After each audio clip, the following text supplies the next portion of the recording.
നാടിന് വിളംബരം ചെയ്യാൻ ആരുമുണ്ടായില്ല.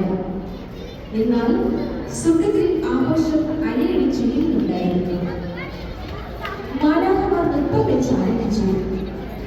സ്വർഗീയ സൈന്യത്തിന്റെ ഒരു യോഗം ദൂതനോടുകൂടി പ്രത്യക്ഷപ്പെട്ട് ദൈവത്തെ സ്തുതിച്ചുകൊണ്ട് പറഞ്ഞു, അത്യുന്നതങ്ങളിൽ ദൈവത്തിന് മഹത്വം, ഭൂമിയിൽ ദൈവത്തിന് ലഭിച്ചവർക്ക് സമാധാനം. ഈ സുദിനത്തിൽ ഒരുക്കമുള്ള ഹൃദയത്തോടെ രക്ഷകനെ വരവേൽക്കുന്നതിന് നമുക്കൊരുങ്ങാം. 2000 വർഷങ്ങൾക്ക് മുമ്പ് പലസ്തീനയിലെ നസ്രത്ത് എന്ന പട്ടണത്തിൽ ജീവിച്ചിരുന്ന വൃദ്ധ ദമ്പതിമാരായിരുന്നു യോവാക്കീമും അന്നിയും. വളരെ കാലത്തെ പ്രാർത്ഥനയുടെ ഫലമായി അവർക്ക് ഒരു മകൾ പിറന്നു, മറിയം. ദൈവഹിതത്തിന് പൂർണ്ണമായി സമർപ്പിച്ചതായിരുന്നു മറിയത്തിന്റെ ജീവിതം. രക്ഷകന് വേണ്ടി കന്യകയായ മറിയവും പ്രാർത്ഥിക്കുന്നുണ്ടായിരുന്നു.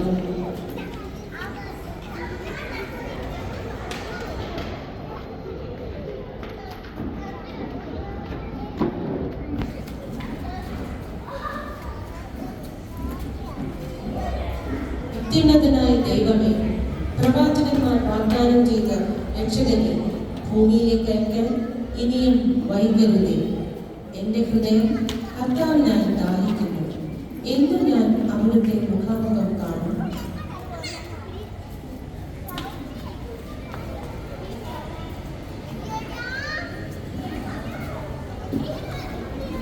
ദൈവകൃപ നിറഞ്ഞവളെ സ്വസ്തി, ദൈവം നിന്നോടുകൂടി. ഞാൻ ദൈവത്തിന്റെ മുഖ്യദൂതനായ ഗബ്രിയേലാണ്. മറിയമേ, നീ ഭയപ്പെടേണ്ട. ദൈവസന്നിധിയിൽ നീ കൃപ കണ്ടെത്തിയിരിക്കുന്നു.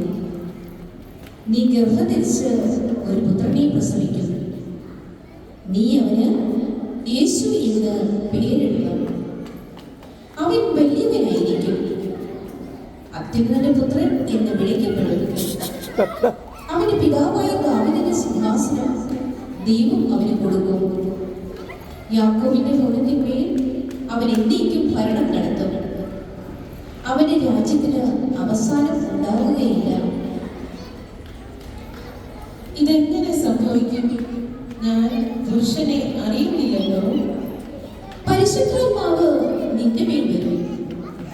അത്യുന്നതന്റെ ശക്തി നിന്റെ മേൽ ആവസിക്കും. ആകയാൽ ജനിക്കാൻ പോകുന്ന ശിശു പരിശുദ്ധൻ, ദൈവപുത്രൻ എന്ന് വിളിക്കപ്പെടും. ഇതാ നിന്റെ ചാർച്ചക്കാരി വൃദ്ധയായ എലിസബത്തും ഒരു പുത്രനെ ഗർഭം ധരിച്ചിരിക്കുന്നു. വന്തി എന്ന് പറയുന്ന അവൾക്ക് ഇത് 6ാം മാസമാണ്. ദൈവത്തിന് ഒന്നും അസാധ്യമല്ല. ഇതാ ദാസി, നിന്റെ വാക്ക് എന്നെ നിറവേറട്ടെ.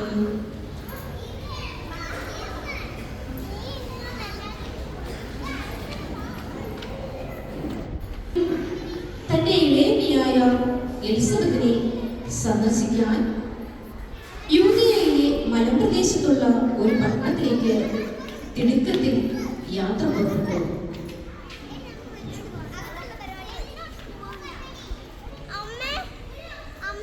മോനെ മോനെ മോനെ പ്ലീസ് മിണ്ടാ മോനെ. ഇളയമ്മേ,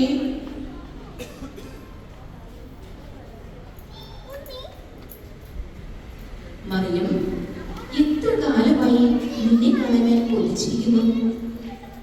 നീ സ്ത്രീകളിൽ അനുഗ്രഹീതയാണ്, നിന്റെ ഉദരഫലവും അനുഗ്രഹീതം. എന്റെ കർത്താവിന്റെ അമ്മ എന്റെ അടുത്ത് വരുവാനുള്ള ഭാഗ്യം എനിക്ക് എവിടെ നിന്ന്?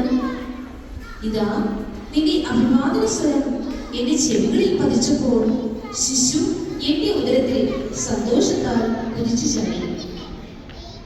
എന്റെ ആത്മാവ് ദൈവത്തെ മഹത്വപ്പെടുത്തും. അവിടുന്ന് തന്റെ ദാസിയുടെ താഴ്മയെ കടാക്ഷിച്ചു. ഇപ്പോൾ മുതൽ സകല തലമുറകളും എന്നെ ഭാഗ്യവതി എന്ന് പ്രകീർത്തിക്കും. ശക്തനായ എനിക്ക് വലിയ കാര്യങ്ങൾ ചെയ്തിരിക്കുന്നു. കർത്താവ് അരുളി ചെയ്ത കാര്യങ്ങൾ നിറവേറുമെന്ന് വിശ്വസിച്ചവൾ ഭാഗ്യവതി.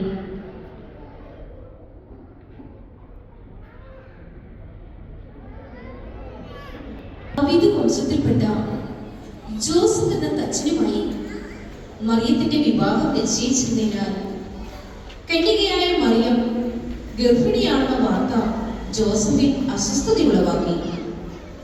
എന്നാൽ അദ്ദേഹം നീതിമാനായിരുന്നതിനാൽ മറിയത്തെ രഹസ്യമായി ഉപേക്ഷിക്കുവാൻ തീരുമാനിച്ചു.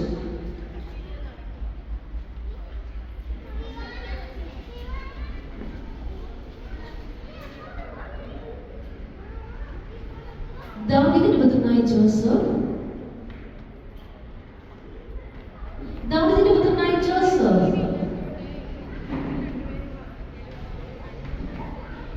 അങ്ങ് ആരാണ്? ഞാൻ ദൈവത്തിന്റെ ദൂതൻ ഗബ്രിയേലാണ്. മറിയത്തെ, നിന്റെ ഭാര്യയെ സ്വീകരിക്കാൻ ശ്രമിക്കേണ്ട. ദൈവിക ശക്തിയാലാണ് അവൾ ഗർഭിണിയായിരിക്കുന്നത്. അവൾക്ക് ജനിക്കുന്ന ശിശുവിന് നീ യേശു എന്ന് പേരിടണം. അവൻ തന്റെ ജനത്തെ അവരുടെ പാപങ്ങളിൽ നിന്ന് മോചിപ്പിക്കും. ഞാൻ വളരെ പാവപ്പെട്ടവനാണ്, വെറും ഒരു തച്ചൻ.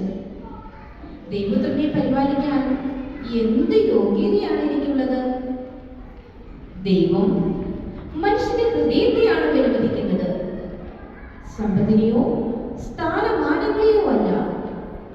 മറിയത്തെ നിന്റെ ഭവനത്തിലേക്ക് കൂട്ടിക്കൊണ്ടുവരിക, അവളെയും